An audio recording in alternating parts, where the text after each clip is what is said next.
Sir, type 2 diabetes എന്ന് പറയുമ്പം ഇന്ന് ഓരോ മനുഷ്യരുടെ ഉള്ളിലുള്ള ഒരു ചോദ്യമാണ്. അതിന് ട്രീറ്റ്മെൻ്റ് ആയിട്ട് നമ്മൾ ഇൻസുലിൻ യൂസ് ചെയ്യണോ, അല്ലെങ്കിൽ OHA നമ്മൾ പറയുന്ന നമ്മുടെ സാധാ ഓറൽ മരുന്നുകൾ അത് യൂസ് ചെയ്യണോ എന്നുള്ളത്. സാറിന് അതിനെക്കുറിച്ചുള്ള അഭിപ്രായം എന്താണ്?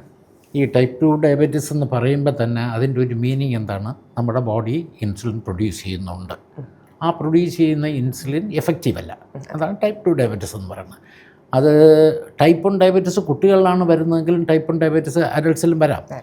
അങ്ങനെയുള്ളവർ വേറെയാണ്. അപ്പോൾ ഇൻസുലിൻ ആവശ്യത്തിന് നമ്മൾ ബോഡിയിലുള്ളപ്പോൾ പിന്നെ നമ്മൾ എന്തിനാണ് ഇൻസുലിൻ കൊടുക്കുന്നത് എന്നുള്ളതാണ് അതിൻ്റെ കാര്യം.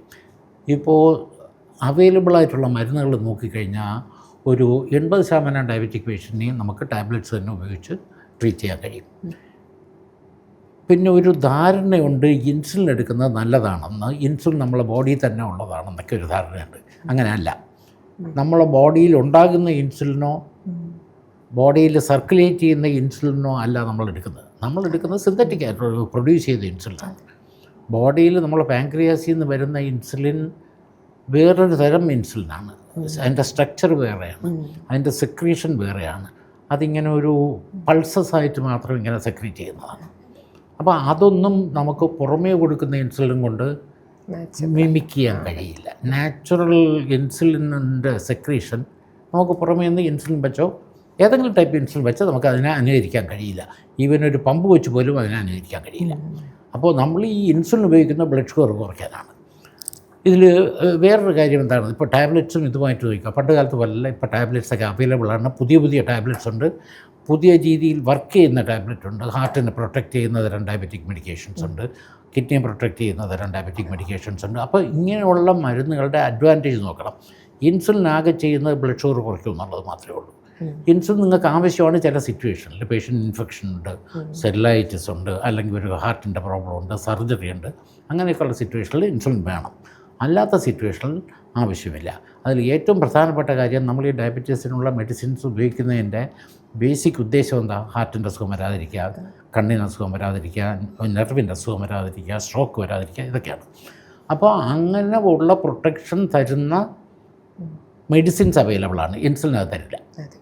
അപ്പോൾ അങ്ങനെയുള്ള ടാബ്ലറ്റ്സ് ഇപ്പോൾ അവൈലബിൾ ആയിരിക്കുമ്പോൾ ഒരു ഇൻസുലിൻ പോകേണ്ട കാര്യമില്ല. മെജോറിറ്റി ആൾക്കാർക്കും ഇൻസുലിൻ എടുക്കേണ്ട ആവശ്യമില്ല. ഇപ്പോൾ ഡോക്ടർ ചോദിച്ച പോലെ ഇൻസുലിനാണോ ടാബ്ലറ്റ് ആണോ നല്ലതെന്നുള്ളത് ആ പേഷ്യൻ്റെ കണ്ടീഷൻ വെച്ച്, പേഷ്യൻ്റെ ക്ലിനിക്കലായിട്ടുള്ള സിറ്റുവേഷൻ വെച്ച് നമുക്ക് സെലക്ട് ചെയ്യാം. ഇപ്പോൾ ഒരുപാട് പുതിയ മരുന്നുകളുണ്ട്, വളരെ യൂസ്ഫുൾ ആയിട്ടുള്ള മരുന്നുകളുണ്ട്. അത്തരം മരുന്നുകളാണ് തീർച്ചയായിട്ടും നല്ല, ഇൻസുലിനല്ല. ഇൻസുലിൻ്റെ വേറൊരു ഡിസഡ്വാൻറ്റേജ് കൂടെ ഞാൻ പറയാം. ഇൻസുലിൻ കൊണ്ട് ബോഡി വെയിറ്റ് കൂടും. നമ്മൾ ഈ ഡയബറ്റീസിനെ പറ്റി പറഞ്ഞ കോംപ്ലിക്കേഷൻസിൽ ഹാർട്ടിൻ്റെ അസുഖമാണെങ്കിലും സ്ട്രോക്ക് ആണെങ്കിലും എന്താണെങ്കിലും അതിൻ്റെ അടിസ്ഥാനം ബ്ലഡ് ഷുഗർ മാത്രമല്ല, നമ്മുടെ ബോഡിയിലെ അഡിപ്പോസിറ്റി ഫാറ്റ്. എത്ര ഫാറ്റ് കൂടുന്നോ അത്രയും ഈ കോംപ്ലിക്കേഷൻസ് ചാൻസ് കൂടുതലാണ്. പേഷ്യൻറ്റിന് നമ്മൾ ഇൻസുലിൻ കൊടുത്ത് 90 കിലോ ഉള്ള ആളുടെ വെയിറ്റ് 100 കിലോ ആയാൽ ഷുഗർ നോർമലായാൽ പോലും അതുകൊണ്ട് പ്രയോജനമില്ല. അപ്പോൾ വെയിറ്റ് കൂടുന്ന തരത്തിലുള്ള എല്ലാ മെഡിസിൻസിനും മോശമാണ്. അതിലേറ്റവും ആദ്യമുള്ളത് ഇൻസുലിൻ തന്നെയാണ്. അപ്പോൾ അതുകൊണ്ട് അഡൾട്ടിന് വിശേഷിച്ചും കൂടുതലായിട്ട് തടിയുള്ള, കൂടുതലായിട്ട് വയറൊക്കെ ഉള്ള അങ്ങനെയുള്ള തരം പേഷ്യൻറ്റിന് കഴിയുന്നതും ഇൻസുലിൻ ഉപയോഗിക്കാതിരിക്കുകയാണ് നല്ലത്. നിങ്ങൾ ബ്ലഡ് ഷുഗർ കൺട്രോൾ ചെയ്യാതിരിക്കും, പക്ഷേ അതുകൊണ്ട് ബാക്കി സാധ്യതയുള്ള കോംപ്ലിക്കേഷൻസിനെ നമ്മൾ പ്രിവെൻറ്റ് ചെയ്യുന്നില്ല. അപ്പോൾ ഇൻസുലിൻ ഉപയോഗം മിനിമം ആക്കുന്നതാണ് നല്ലത്.